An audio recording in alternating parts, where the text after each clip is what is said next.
What's going on, family? I want to thank you for tuning in to my channel. You could be with any other channel. You could be listening to all kind of different kind of people, and I'm quite sure you do. But you chose to tune in, not tune in, tune in to my channel, and I just want to thank y'all. I appreciate you. Now, I've been struggling with what I'm about to talk about for years, right? Because I just been going through it regarding my own family.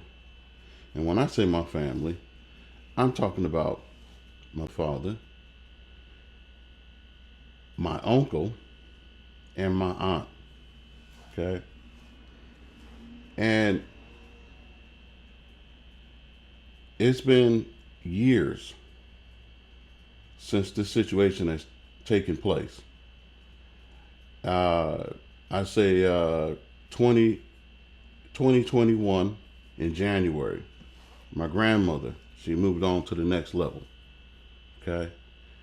And ever since my grandmother left the scene, God called her home. As you guys all know, when it comes to the nucleus, right? My grandparents, my grandmother, and my grandfather, obviously, is the nucleus of my family. Now, granddad plays a very important role in our family structure, our family dynamics, the whole shebang bang. But like most families, I would guess, is it's something about the grandmother who is the true nucleus. I would say most of the time in most families. Once my grandmother went to the next level, uh, 2021 in January, all hell broke loose. The whole family just completely, literally and utterly and figuratively speaking, fell apart. Just took a nosedive. I mean, here it is. We soaring right as a family, and then all of a sudden, as soon as she left, bam, done. So I'm gonna try not to get emotional, because this is a touchy topic, but I'm quite sure I'm not alone, and there's somebody out there, or some families out there that have went through a similar situation or something worse. And I'm just curious. Drop a comment in the comment section if you guys ever experienced what I'm about to talk about. So here it is. I'm the grandson, right? And hence black sheep. Purposely wore this hat today. And in the family, in my family, I've always been the black sheep. I've always been the outcast. I've always been on the outs. I never truly been accepted, let alone accepted in our society 100%. I've always been the different one, right? Like they say in the country, that dog don't hunt, right?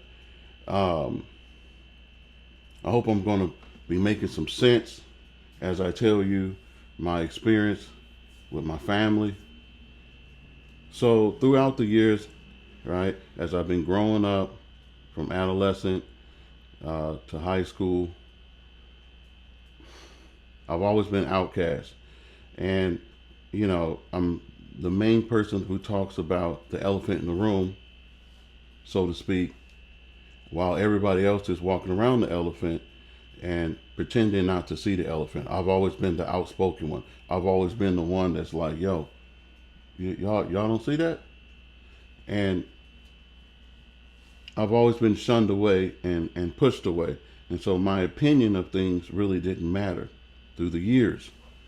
But my grandparents, they accepted me the way I am, and they also saw that I was special in an intellectual way, believe it or not, in a spiritual way. And there's times where I've told my grandmother, between me and her and grandfather, but this particular time I told my grandmother, just me and her, I said, look, this is when I was a young adult. I said, your sons, actually not all your sons, my father and my uncle, my Uncle Ronnie, and even my auntie aren't what you think they are. And I literally told my grandparents they want to take what you have. They want to take your kingdom. They want to take everything that you have, your assets, all that. And I remember my grandmother would tell me, hey, son, I have this set in place. I have that set in place. I have a will. I have a trust and will. I have this. I have that. And whoever contests after after we move to the next level, they will get $1. Now, I had an idea how the system worked and all that, but I also knew my father and my Uncle Ronnie. And I also knew my auntie, right? And my father, my Uncle Ronnie, and my Aunt Cheryl are like three peas in the pie, right? And my dad is the second oldest, and my Uncle Ronnie is the youngest. No, second youngest. And Cheryl is the youngest. And then we have my Uncle Charles, right? He was a good son. He was a good son to my grandparents. I'll put it that way. I hope and pray that all my boys honor and love their parents like my Uncle Ronnie did. Unlike my Uncle Ronnie, like my Uncle Charles did. He was always there for them. He never went against them, without going into it.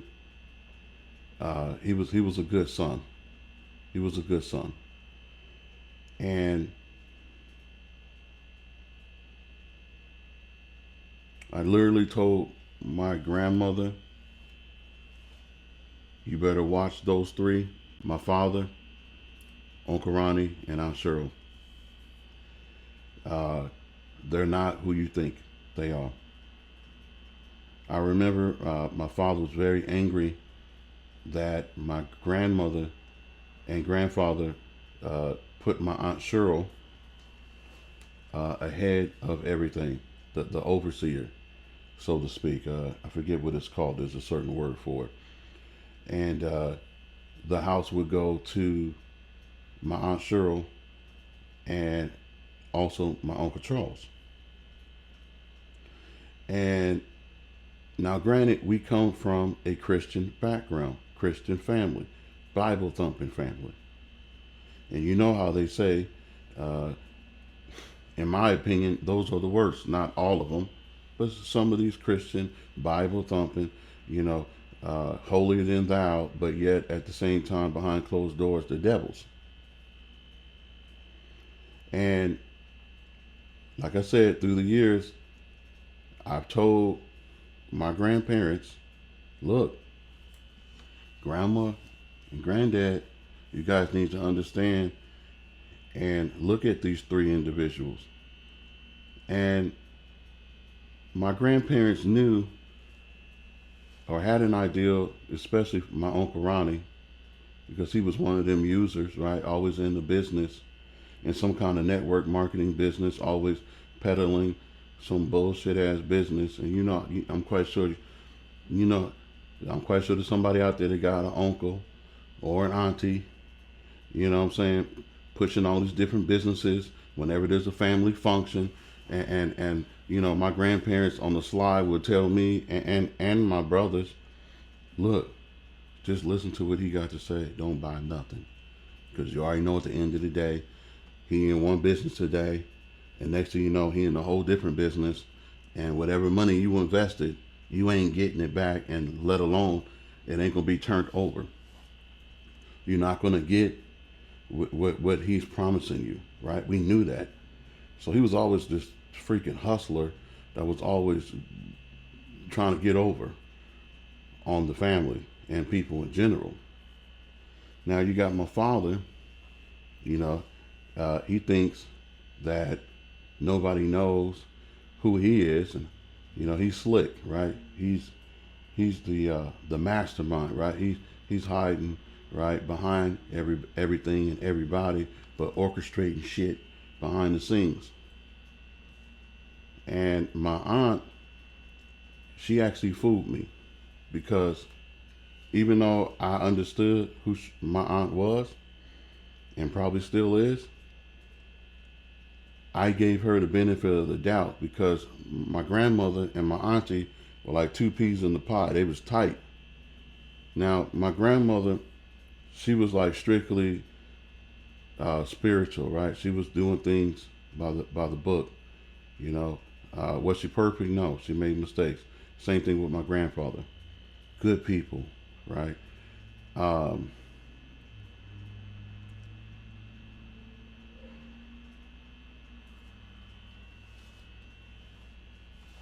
like I said, I told my grandmother, you got to watch those two, right?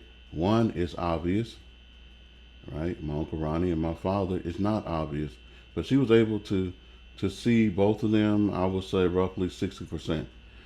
I was able to see them at 100, beyond 100%.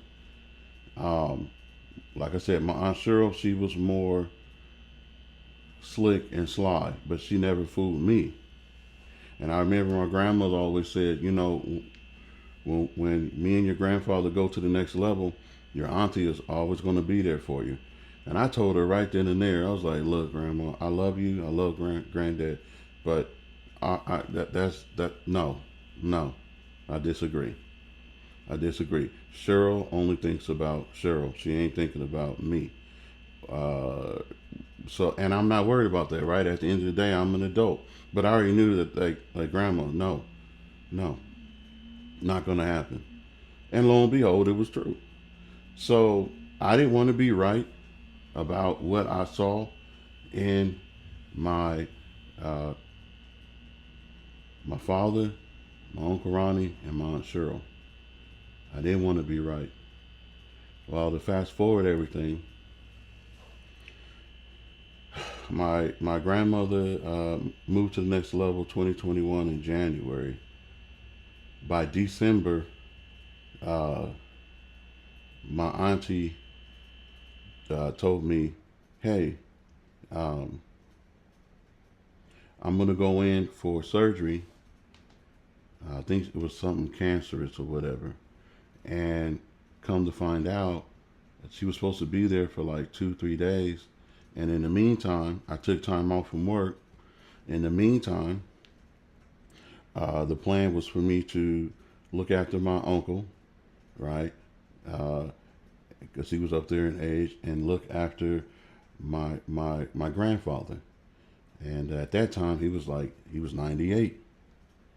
And I told my aunt Cheryl before she even asked me to look after them while she was going to go do her surgery, right?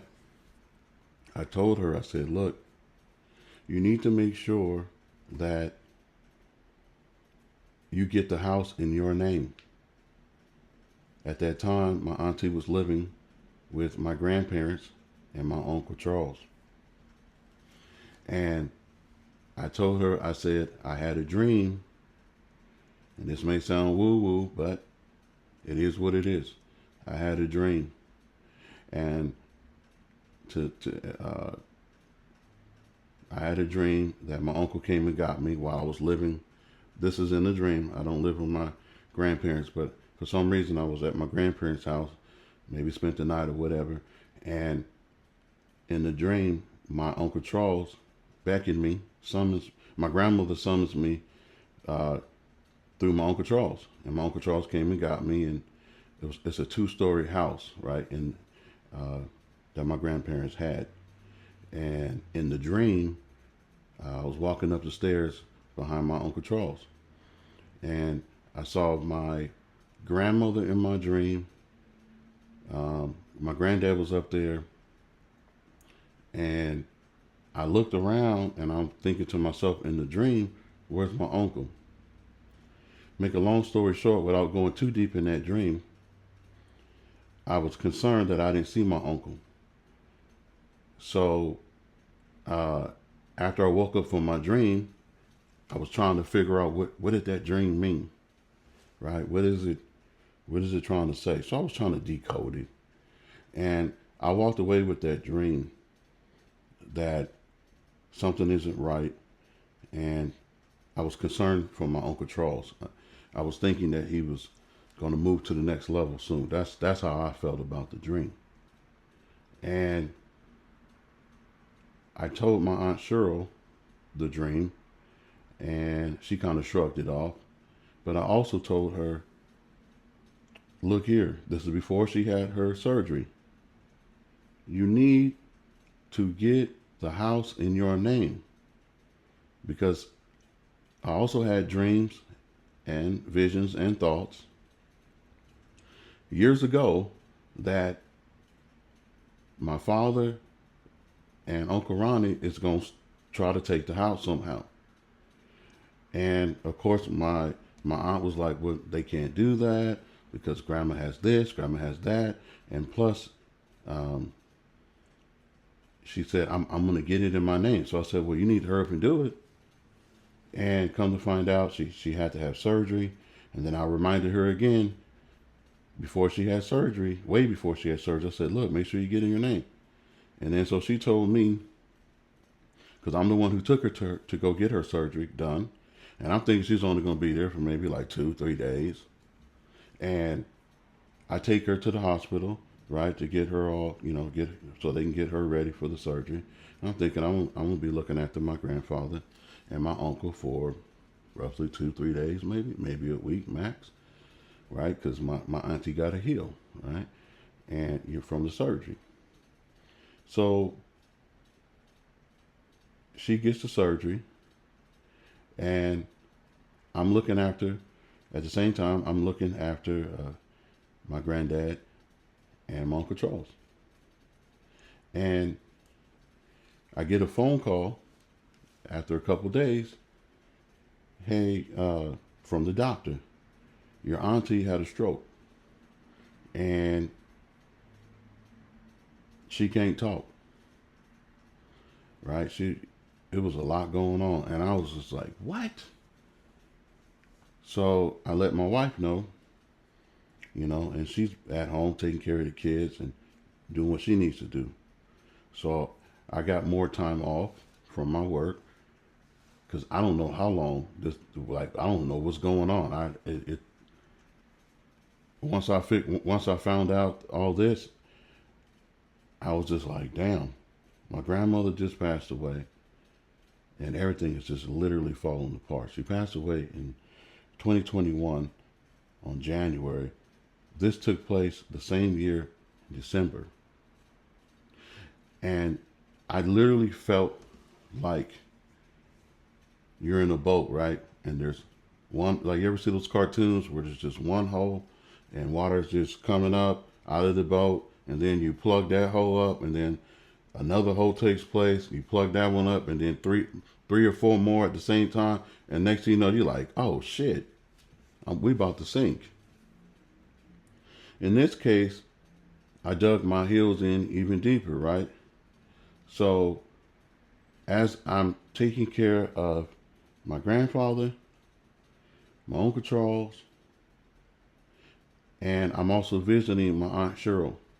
Now this is around COVID, when COVID took place, COVID-19. I went to the hospital to visit my auntie. I had to go through all these freaking tests you got to take or whatever to get into the hospital. You got to get signed off on this. You got to jump through this hoop, that hoop. They got to test you to see if you got COVID. It was crazy. It was crazy. I get there and she can't talk. She can't talk. And I ain't gonna lie, y'all, it was very emotional. I was like, damn. Now at this time, I haven't talked to my father in years, right? If you look at my previous videos, you'll know why. Or my past videos, you'll know why. So here it is. I'm trying to stay positive and support my auntie, and uh, take care of my grandfather and my uncle. And I'm trying to keep it together. And then obviously I got a wife at home. I got my job, right? Took time away from my job. Took a leave of absence. Um, I got three boys at the house.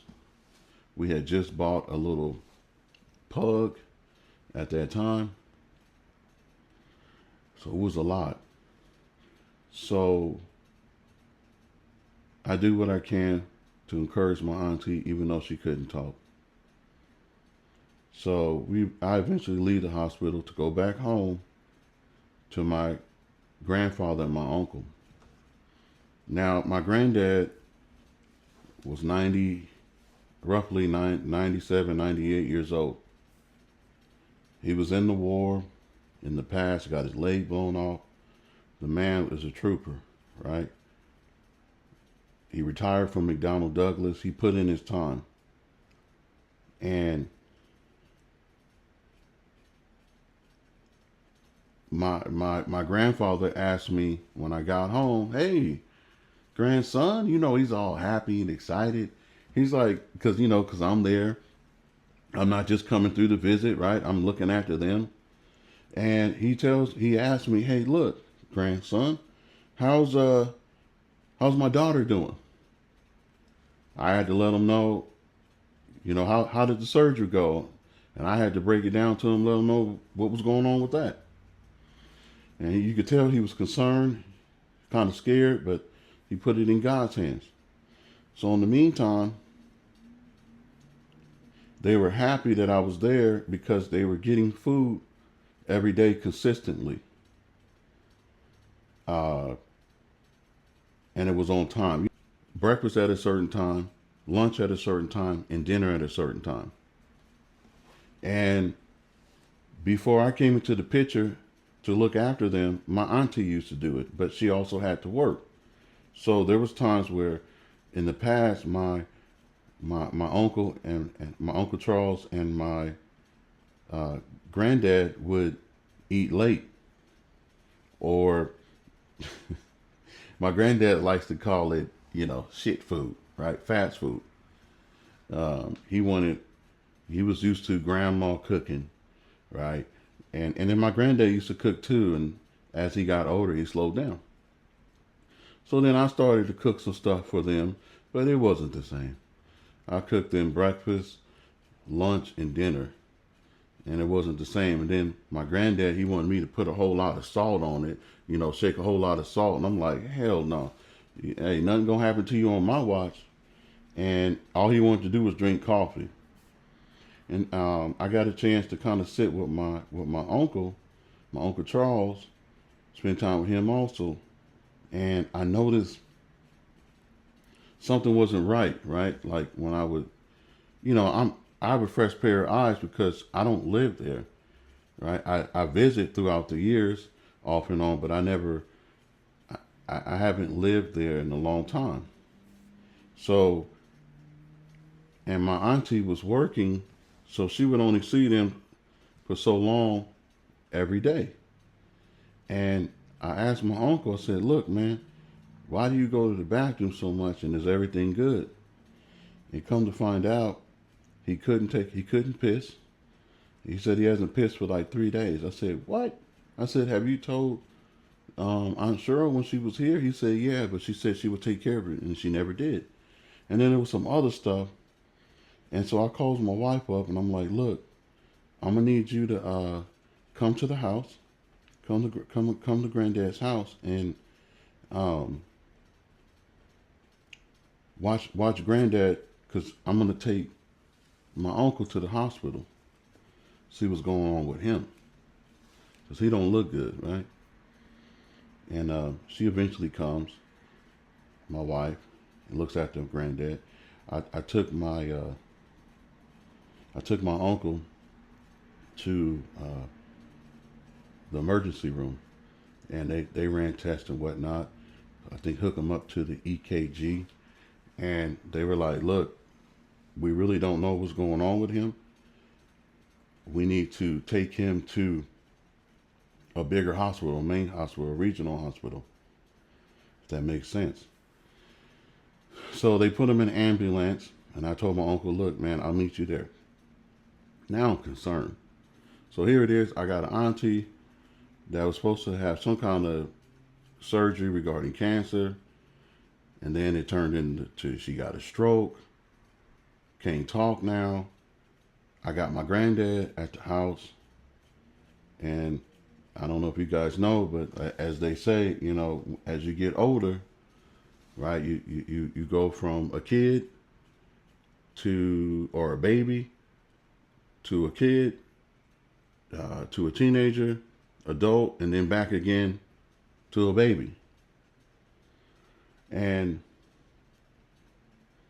so I had all those things on my plate, including making sure everything was copacetic at my house, at my home front, right, with my kids and my wife.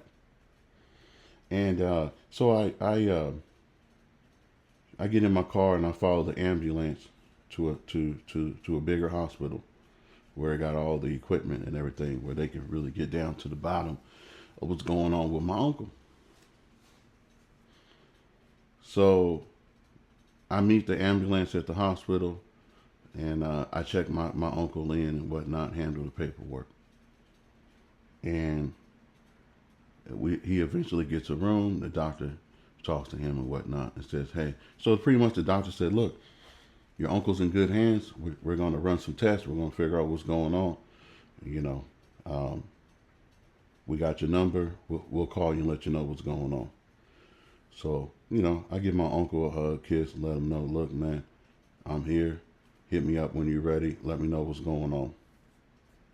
I said, I believe all is well. You're in good hands. You know, got to be a trooper, right? So I leave my uncle from the hospital and I go back to Compton, where my grandfather lives, to look after him. So I get home. You know, I'm get home. I get to his house, tell my wife thank you and whatnot, and give her a hug, and make sure she made it home safely.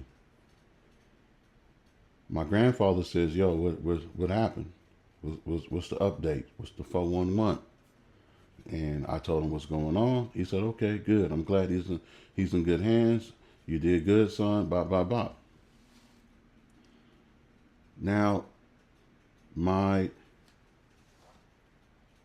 that process, in that same situation, at the same time, my father keeps calling the house, and my father doesn't know that I'm with granddad. My father doesn't know that Cheryl is in the hospital because she didn't want them to know. Because of what I told her, I said, look, I feel like right now, if I were you, I wouldn't have them here. And she told me, she was like, look, don't have nobody here, and it's in my name. That's what she told me. It's in my name. It's my house now. I said, okay. Are you sure? Yeah, I'm sure. They knock on the door, whatever, don't let them in, because they don't need to know my business, and I don't want them to do anything sly or sneaky, right, regarding the house. And so I lost my train of thought. So long story short, my grandfather, you know, is having his moments, right? He has to have his TV up really loud because he can't hear. And even when he goes to sleep, he listens to 640 KFI, which I like 640 KFI too. And he got the volume up as high as it can be. He wants to drink coffee all day and all night. And I'm like, nah. And I remember when my grandma was alive, she used to like jokingly say, when you take care of your granddad, make sure he don't drink coffee all day and all night, because it's gonna give him the shits. He gets all, jittery and stuff and hyper. And what's funny is I've experienced that with him. And I told my granddad, I said, look, man, you gonna get one cup of coffee a day, and it ain't gonna be super duper strong. So you won't mess around and have the shits, because I'm the one that got to clean it up. So me and him, we laughing or whatever about that. I really got a chance to bond with my granddad at that time, and my uncle. And so at the same time, my dad and my uncle Ronnie keeps calling, leaving messages after messages, and I knew damn well that they didn't really give a shit about their father nor their mother. They were trying to figure out and come up with a plan to clean their parents out. Because what's sad is my grandmother went first, which botched up the whole thing regarding the will and everything. And they didn't know that I was there. So I also told my aunt before she went to get her surgery, this is going back, I said, look, you need to unclutter this whole damn house, because your brothers could come in and get granddad taken away from you, right? They could do a welfare check, and the house was pretty cluttered, in my opinion. And I was like, you need. I said, I can even help you unclutter this house, because that's what they can get you on. And because I'm the nephew and because I'm the grandson, nobody really listened to poor old me, right? Because, I'm the grandson. What does he know? But wisdom, it can come from a baby, it can come from a child. It doesn't always have to come from an older person. And we know there's a lot of old fools out here that don't know shit from Shinola. And so, going back, before my uncle, before I took my uncle to the hospital, they did a welfare check. My my father and my uncle, and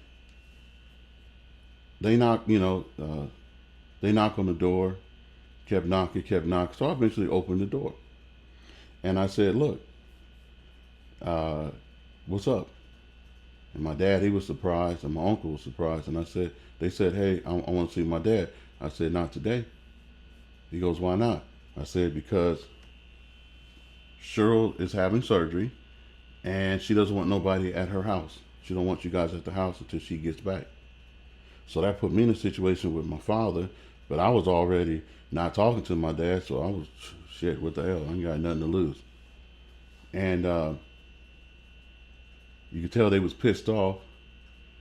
Damn near wanted to fight, but not gonna happen because I stood my ground. And I wanted to honor what my auntie wanted. Plus, I already knew what they were up to. And so I said, no, you can't come in. Now, I'll let you know, or auntie will let you know when she's out of the hospital. And she'll let you know when you guys can come through. They didn't like that too much. So then I remember I was talking to my wife later on that day, and I said I would not be surprised that they called the cops. And lo and behold, they brought the cops through. So the cops knock on the door. I open the door. They're like, "Hey, we're here to do a welfare check."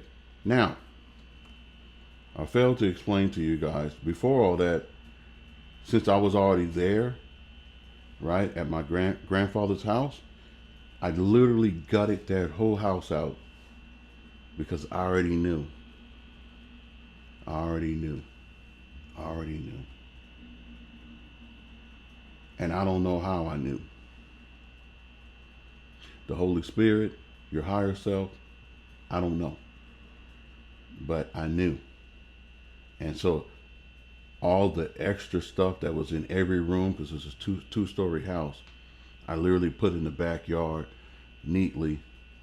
And when the cops came, they literally looked around, almost as if you would think my father and my uncle literally told them, "Hey, look, check the house out.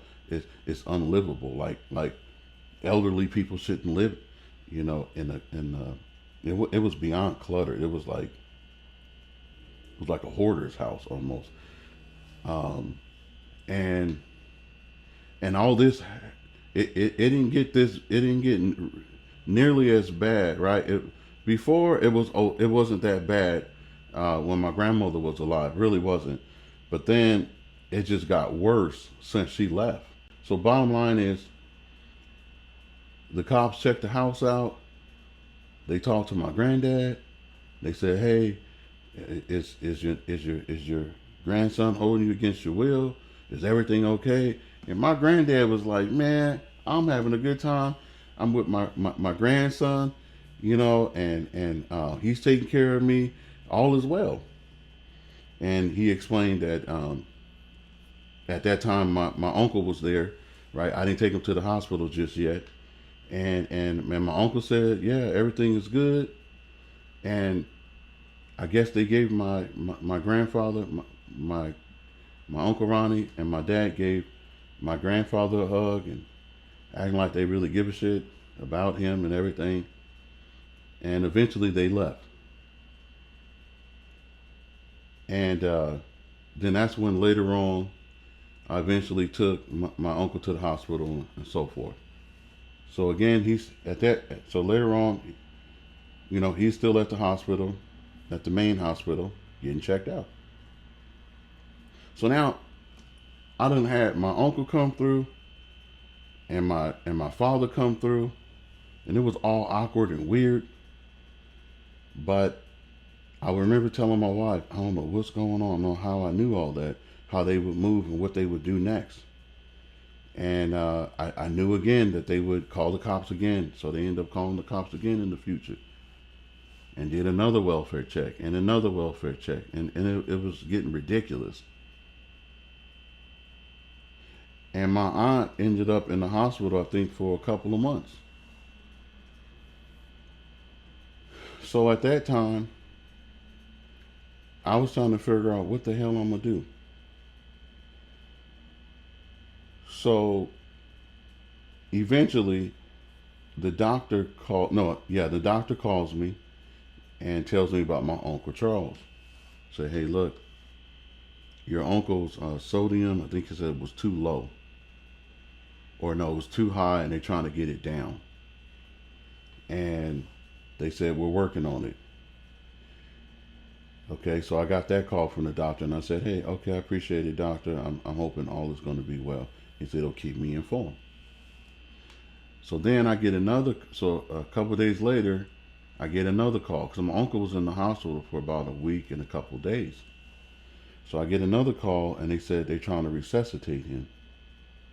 And eventually he passed away. And my uncle was 66 at that time. I'll never forget that. And I remember because my wife was watching my grandfather, and I was visiting. I think I was visiting my aunt Cheryl. So I eventually had to leave from Cheryl because I had to go view the body of my uncle at the hospital. And I'll never forget that, seeing my uncle. By the time I got there, he's laying on his back in the hospital bed. Um, it looked like he was sleeping. And I gave him a kiss on the forehead, and I told him, "I'm very proud of you." Because I was thinking about my grandmother and my grandfather. What would they say? And I rubbed his head, and I said, "Man, I'm super proud of you. We're super proud of you, and we love you." And I kissed him on the forehead. And I had to call the funeral home and whatnot. And I could have swore that my grandmother told me many times. We have a burial plot for, she said she has it for herself and for her husband, my grandfather, and for my Uncle Charles at the same location. They could not find his name. They could find my grandmother's name and everything and her plot, granddad's name and his plot, but they couldn't find his burial site, which would have been right next to his parents. I know because my grandmother said it many times, and I don't know. We don't know what happened. And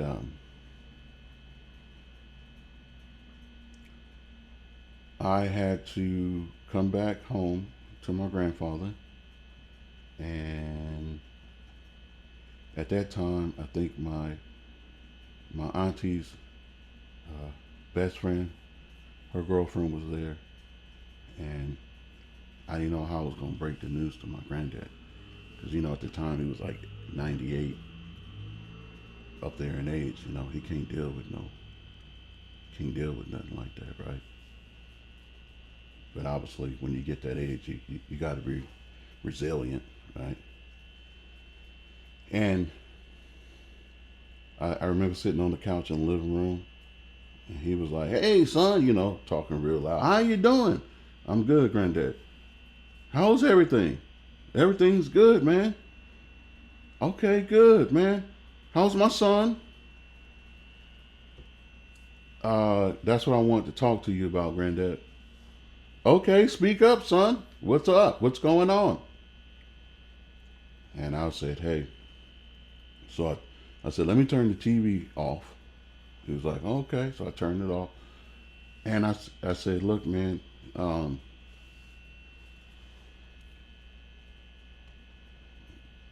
Uncle Charles passed away." And he's like, "What? Can't hear you." So I get closer. So I sit next to him, right? Sit on the couch next to him, put my arm around him. And he's like right there. And I said, "Look, man, Uncle Charles went to the next level." And he just put his face in his hands and just started crying. And I just grabbed his back of his neck a little bit, massaged his neck, and I said, I understand, Granddad, and I'm sorry that this happened. But I also said that he's with God and he's with Grandma, his mother. And then my granddad got it together. I mean, he's such a trooper, dude. He was like, he started wiping his eyes. He says, "Let me tell you something.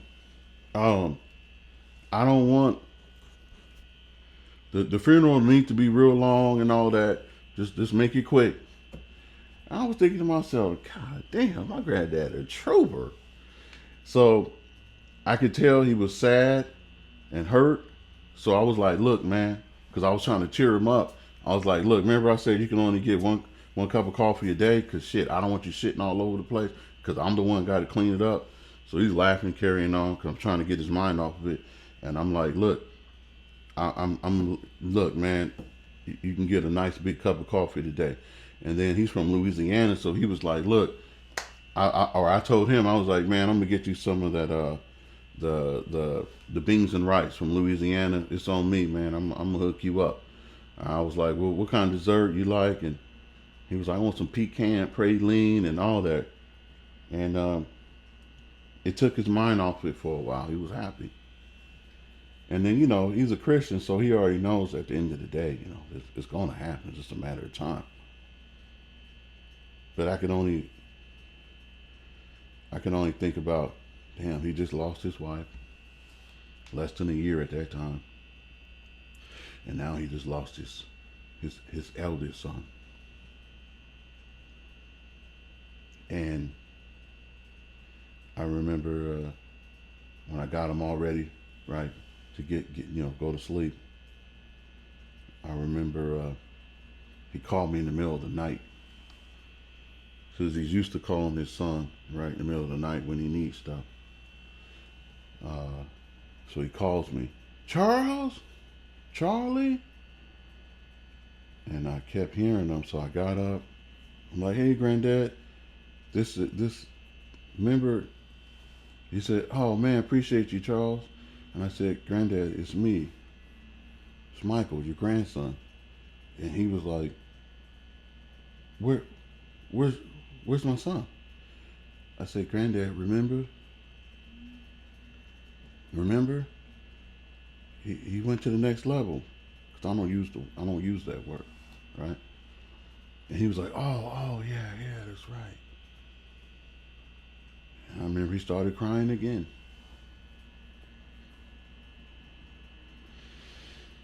So to fast forward that, days went by, right? Making uh, breakfast, lunch, and dinner. I'm trying to help him get through this process. And in the meantime, my dad keeps bringing, and my Uncle Ronnie keeps bringing the cops through. And it stressed me out. Then I started to get the mail because my granddad was like, we still need to pay the electric bill, this and that. Usually my Aunt Cheryl take care of all that. So I ended up taking care of it. And my granddad was like, just use my stuff to take care of my stuff. And I said, yeah, for sure. And took care of the electric bill, the gas bill, all that. My granddad obviously took care of that. But then as I started looking at all the mail, I started seeing all these charges that my auntie was using my granddad's credit card, and it was for years. And it was for years. And if I remember correctly, it was also my grandmother's also. And then I remember seeing all these clothes in her room and all over the house, little ornaments that still had tags on it. There was a bunch of shoes that would come through the mail, clothes would come through the mail that she would order through Amazon or whatnot, and they all still had tags on it. They have the clothes haven't been worn, the shoes haven't been worn. They're still in boxes and tags is on it and everything. I mean, hundreds and hundreds of stuff, books and stuff also. And so I recognized and realized, me and my wife, we realized, wow, so she was stealing money from my grandfather too. The one that was super close to my grandmother, which is my auntie, her daughter, their daughter. I was freaking blown away. But I wasn't too surprised because I already knew about the other two, and I kind of knew about her, but I didn't think she would ever do that.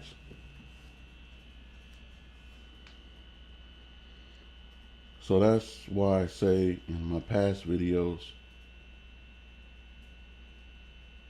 it's one thing a stranger fuck you over or you can't trust, but it's another thing when a family member fucks you over and you can't trust.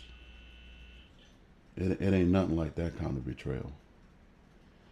So this whole time she was stealing from my grandmother and my grandfather, her mother and her father.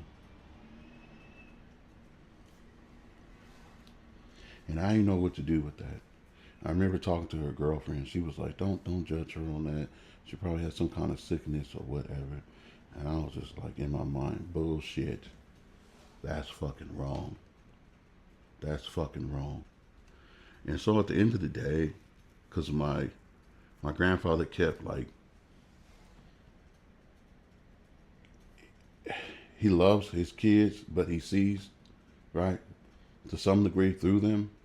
But he has that Christian love where it's just like, you could fuck me over, and I'll turn the other cheek, and then I'll let you steal from me again and turn the other cheek, and people know that people, if you're that kind of person, if you follow the word like that, right, tooth and nail, they will eat your ass up. That's just my humble opinion. That's my experience. That's what I've seen. And one time I told, and you guys may disagree, uh, But he kept asking about his kids, and I was just like, look, you know your kids are a piece of shit, right? Other than Uncle Charles. Uncle Charles is the only loyal one that did you guys right. And even my grandma knew the two, but she didn't know how her daughter was and how she's more crafty and more smooth with hers. She hides. She thought she's very good at obviously hiding the rock and throwing the rock and hiding her hand. So I did tell my granddad that your two sons are a piece of shit, and he was just like, "Why do you say that, son?" And I said, "Because all they want to do is take what you've built, what you and grandma have built, what you sweated for, what you worked hard for. That's all they want to do." And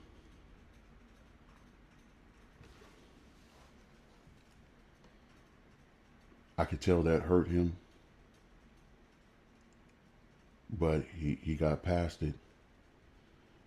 And I told my granddad, I said, look, man,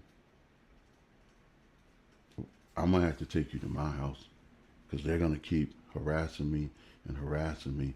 And I'm trying to honor what Cheryl wanted because it's in Cheryl's name or something. Something like that, I said to him. And so I looked for his Purple Heart because I knew they would ransack everything. I looked for everything that was of value, and I got the will and everything. And it said specifically that he did not want to pretty much be thrown away into an old folk home. Uh, he wanted to die in his own home. And I took the will. I took everything that we could find of value. Um, and so then at that time, a cousin came up out of the woodwork, out of the blue. And I remember this is going back a little bit before before Cheryl had the stroke. She introduced me to a cousin that I never met before. That I unless I met him when I was little, but I didn't know about him as an adult. And so this is after my grandmother died. This dude came up out of the woodwork, and my auntie eventually got out of the hospital, and he just took over and decided to take care of my auntie to help rehabilitate her. I guess because he went through it also, or some kind of stroke in the past. So I get everything of value, and I told my granddad, I said, "Look, man, you don't come live with me because they're going to stress me the hell out, and I can only take so much." So I take my granddad and all the belongings to my house, uh, so that my aunt Cheryl can get those belongings just in case my dad and them get in the house. And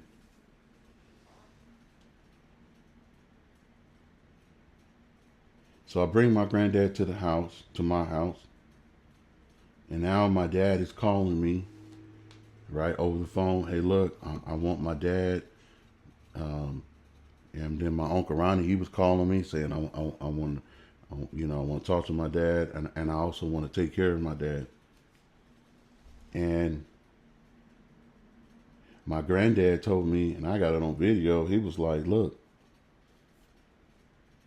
grandson, I don't want to go over there. I feel like they're gonna terrorize me."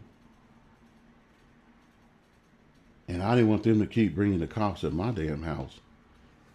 Shit, I'm black. I don't like dealing with cops if I don't have to. Drop a comment in the comment section for y'all, the people of color. Tell me how y'all feel about police officers, because I don't like dealing with all that crap, and I got a good record, and I like to keep it that way. So he, so my So my granddad's like, look, grandson, and this is the first time he was ever talking to me about this. He was like, I get this pension because I was in the military and I got this going on. He was getting like close to 10 grand a month or something like that. Like it was a nice, granddad was getting something nice. You know what I'm saying? I think it was even more than that, like 12 grand a month. And then some other stuff he had going on. And he was like, your wife and you are so kind, was so kind to me, grandson. And he was like, it almost felt like he was a slave and he was running to my house for help. And he was like, stole me away, man. Like, I'll give you whatever. Just put me in this little closet because I don't want to go back over there to the slave master. It felt like that, man. And day in and day out, my dad just kept harassing me. And I remember I was talking to my wife, and I was like, well, technically, uh, that is their dad. That's my Uncle Ronnie's dad. That's my auntie's dad, and that's my dad's dad. And fuck, who am I? Who am I to tell to like continue to step in? Plus, it was wearing on me. And I didn't want to lose my job too. So, I told my dad, I said, look, I'll meet you at the police station. It was the police station local, whatever. And I reluctantly took my granddad and I told my granddad before I took him, I said, look, man, I can't continue to keep you away from your kids. And I don't need to be going to court. I don't want to go through all this. At the end of the day, granddad, these are your kids, and I don't want to come in between that. And I can't continue to do this because I have my own kids that I have to be concerned about. And I feel bad about the whole situation. Like, so anyways, I meet my dad okay, so my dad texts me, goes, I want his wallet. And my uncle says, I want this and I want that. And it was like all his important documents, social security number, blah, blah, blah, all this stuff. And I'm already, and then my granddad said, they're going to clean me out. I already know, grandson, they're going to take my house. They're going to take everything. And I knew they were going to do it, but I didn't know 100%. If that makes sense. And I feel bad to this very day that I'm thinking maybe I should have held on to him, but then I would have had to deal with court, deal with all this crap. And I wasn't taking, me and my wife, we didn't ask granddad for no money. And he was like, I make A, B, C, and D. And he was almost like, I can give you this to you. And I'm like, granddad, it's not about the money. So anyways, I reluctantly take him to meet his son, my father. And as soon as, and it was my wife and I and my grandfather, and I,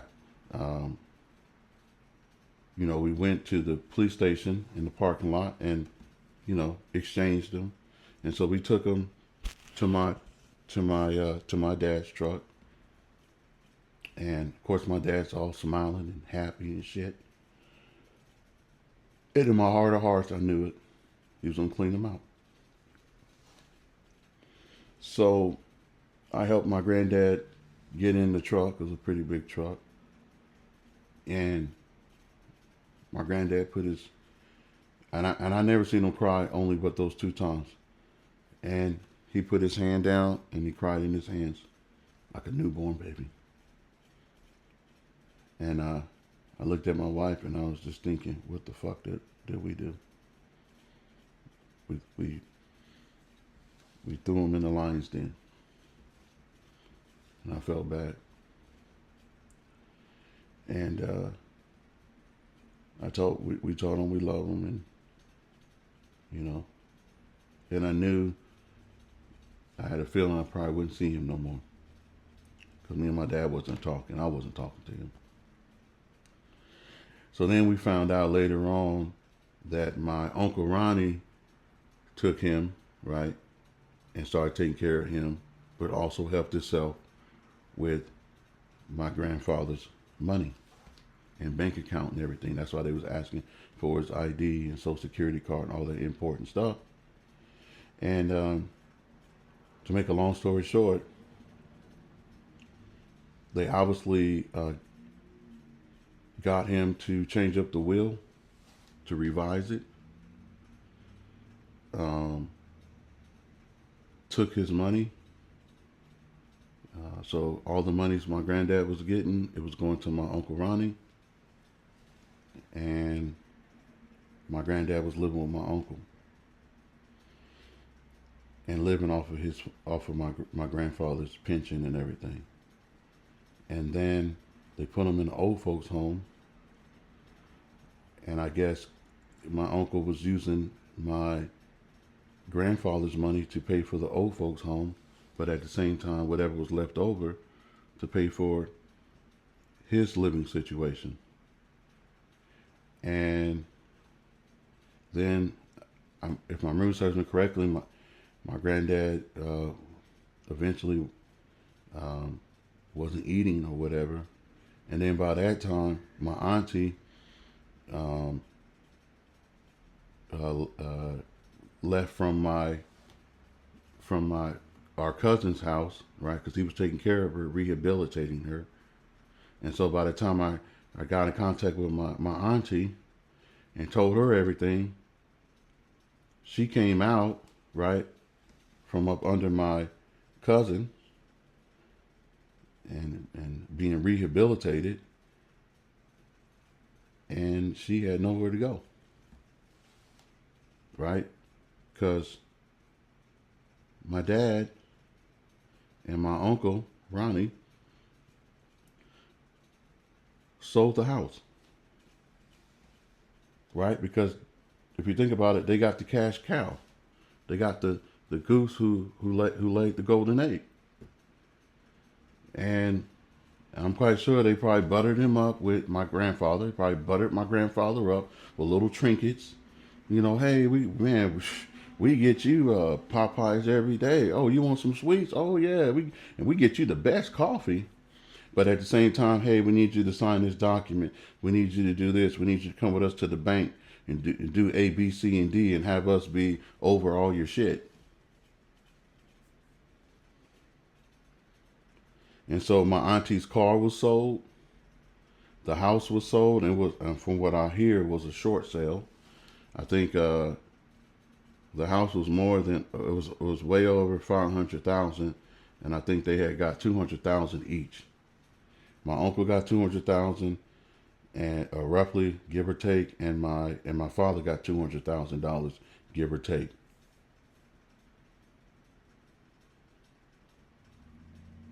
And this is why they say some black people can't have shit because of, I'm trying not to say these words, because of people like that. Thieves will steal from your own family, steal from your own mother and father as a grown up. I ain't talking about like a teenager or a child. A grown up, 50s and 60s. Black people can't have nothing. Can't give a house to the family and keep it in the family. Despicable. Sad. And so my aunt, she didn't have a place to live, and because I seen the way she moved and treacherous, she ended up, where did she live? She ended up living with one of the church members, right? Took her in, and everything went to shit. And I think my grandfather wasn't doing good while he was, and then I took my auntie to go see her father. And she just kissing him and saying how much she loves him, and he's happy to see her. But then eventually, after a while, my grandfather started going downhill. Slowly but surely, going downhill. His whole attitude, his whole, like, sad, like a depression came over him. And he even said it, I want to get out of here. And My uncle Ronnie's the one that put him in there.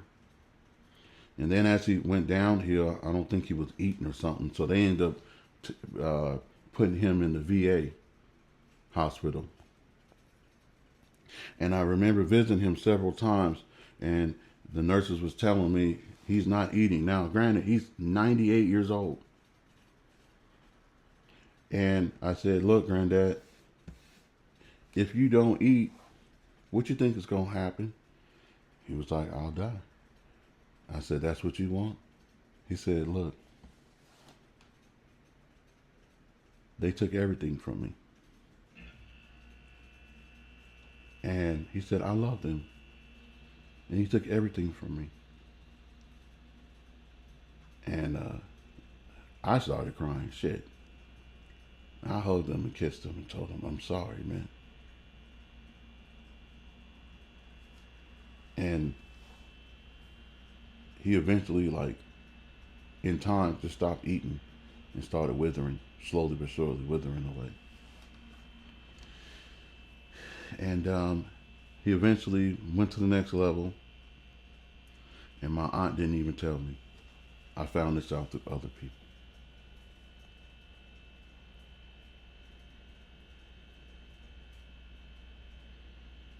And I didn't go to my grandmother's funeral when she died because I did not want to see my father because of other issues, which I explained in my videos, my past videos. But Grandma knew that I loved her dearly. And I didn't go to my grandfather's because, number one, I didn't know anything about it until it was too late. And then my uncle, I heard that he was cremated.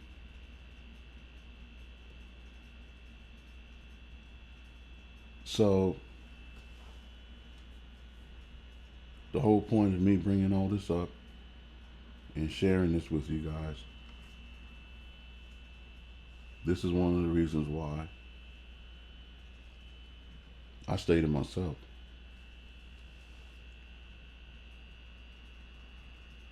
And I keep a few people around me that I can trust. Because if you can't trust people, you can't trust your family, who can you trust? And I guess the moral of the story is there are loopholes in these systems, right? Oh, I have a will. Oh, I can revise the will. Man, there's loopholes. And the wolves, they can't wait to find a loophole. And everybody that say they're a Christian doesn't mean that they're Christians. And everybody that say they black don't mean they really black.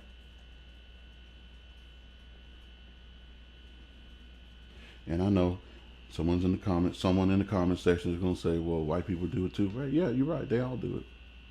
But I feel like we do it the most. We screw our people over the most. And it's sad. Do I love my father? I do. There's been a lot of good things that I've experienced with my father. But I'm not a fool. I don't trust him. Never have and never will. My uncle, same thing. My auntie, same thing.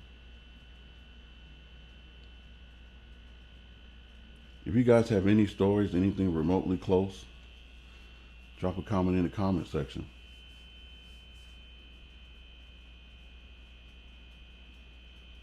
There's a lot more, but I want to keep this video, believe it or not. I don't want it to be 2 hours. It's already, what, an hour and 9 minutes. I hope that I was making some sense. I don't have any notes in front of me. I was just speaking from the heart.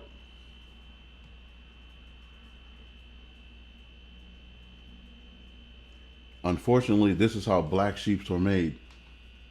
One of the ways. This is how the outcast is made.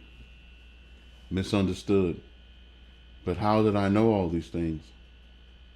I don't know. but maybe they should have listened.